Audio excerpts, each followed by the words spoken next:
My fellow Americans, and those of you who aren't Americans, but that's not your fault, and it's okay. I want to start this comic by thanking you for picking it up. But when it's over, I promise you, and this is a real promise, that you'll be thanking me for starring in it. When you're done reading it, you're going to say, wow.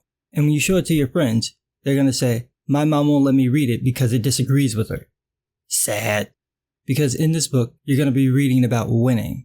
But more importantly, you're going to be reading about America, the US of A, the country that's been so good to you, even if you don't know it or don't live here. There are also these really bad dudes, really nasty customers.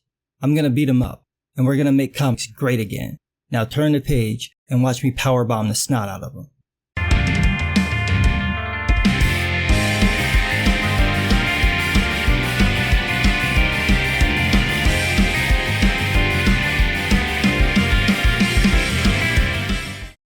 Hi everybody, I'm just some guy and today I'm going to review My Hero Magademia. There will be impressions of Trump throughout the video. Bad impressions. But they're there. You've been warned. Also, everything in this book will get this video demonetized. Let's get the obvious out of the way. This book is awesome. I haven't laughed out loud from an American comic, on purpose, in years.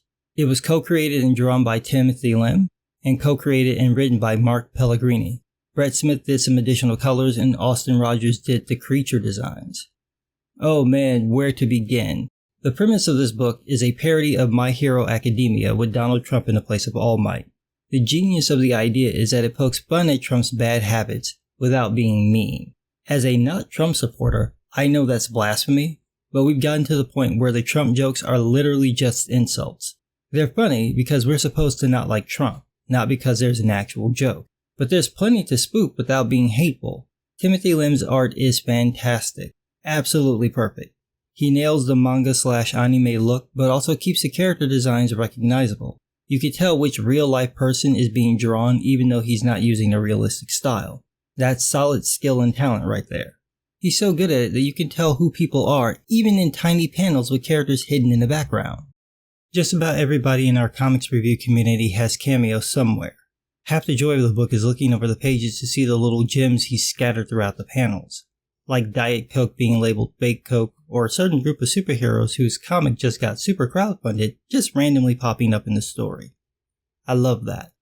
And then there's the anime and manga references. There's the obvious My Hero Academia, but also some Attack on Titan, Naruto, and Sailor Moon to name a few. Even the sound effects get in on the joke.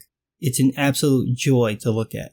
As always, being able to follow the story visually is key to me and Timothy Lim delivers.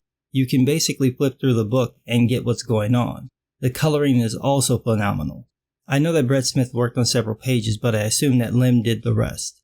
Dead on perfect. What I really enjoy about Lim's art is that he knows how to nail getting around drawing tons of backgrounds. He's got all the necessary visual information, and then where he doesn't draw any backgrounds, the colors take up the space. This is basically how it works in manga, and when it's done right, you can get away with few or no backgrounds. It's all in the execution, specifically having the skill and talent to know what you're doing, which Timothy Lim definitely has in spades. And Mark Pellegrini delivers on the story. It's laugh out loud funny, and again, there are little gems all over the book. The whole time I was reading All Might's dialogue, I kept wanting Trump to do an audiobook version because Pellegrini nails Trump's cadence. I've got to give it to Pellegrini for telling an all-in-one story that flows so well. That's really hard to do and keep it satisfying, but here it is. The story is basically about Michael Pence and his first day as All Might's successor. This pulls from the My Hero Academia story. But let's start from the beginning. The elites have cultivated a race of swamp creatures that want to control everything. There's only one hope, the red pill. Those who take it gain extraordinary abilities like blue-collar trade skills, rational thought, and masculinity. And those who reject the pill? Well, here you go. Crazed and confused to the point where they could no longer identify their own genders or spell their own pronouns. From the book. Pure genius. Eventually the swamp creatures put up the crooked queen known as Hirari. That's not me, that's from the book. But the takers of the red pill, those called the deplorables, sacrificed a piece of their power and pulled it together to create the power source known as E Pluribus Unum, one out of many, and they gave it to their champion to defeat Hirari and her minions. Pure genius. And it gets better. We see All Might in action the first time stopping the bad hombres from climbing over the fence. I'd love to read the dialogue, but I don't want to ruin the jokes. Honestly, I had the Taco Bell Chihuahua in my head the entire time I was reading it.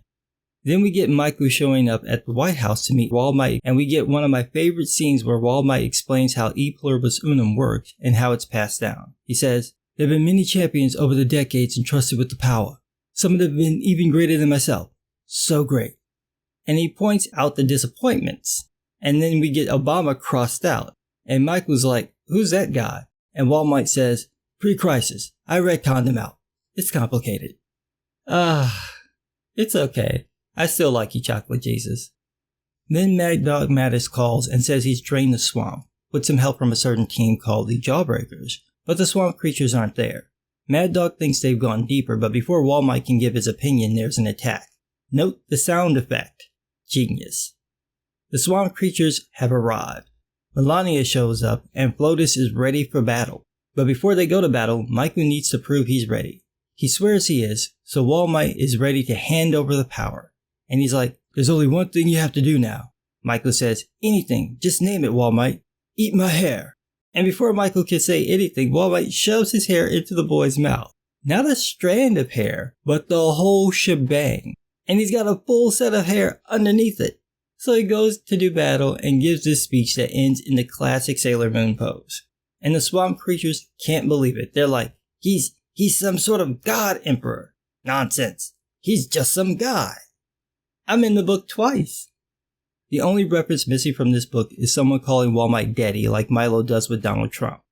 All Might finishes off Congress, the swamp creatures, and has 1 more minute to go. Metal Hillary. Just drink it in. No matter what All Might does, Metal Hillary just won't go away. And then she gets hit with the electricity and screeches, and then you've got this caption that says, "What happened?" Translated from loser. It's Mike Pence. Perfect Naruto reference. And he teams up with All Might to take out Metal Hillary. And then he shifts back to his kid form, and there's a really great joke I won't ruin, and that's pretty much the book. Simple and clean satire and parody. Beautifully told, fantastic art, and lots of jokes. I really enjoyed this as a comic, and also as a solid clapback to the lacking satire coming from the left.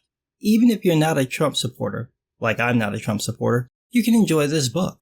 How can you not like it when the bio pages feature such gems as, "Wait, 100 Rosie O'Donnells," and "For decades, those brave enough to oppose Hillary were found mysteriously suicided, while all the evidence of her wrongdoing were deleted from the record."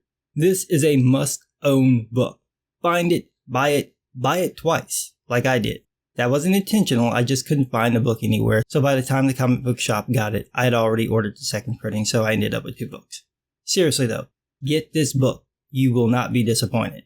If you've read it and enjoyed it, or didn't enjoy it, and I don't know what's wrong with you if you didn't enjoy it, let me know in the comments below. Thanks for listening.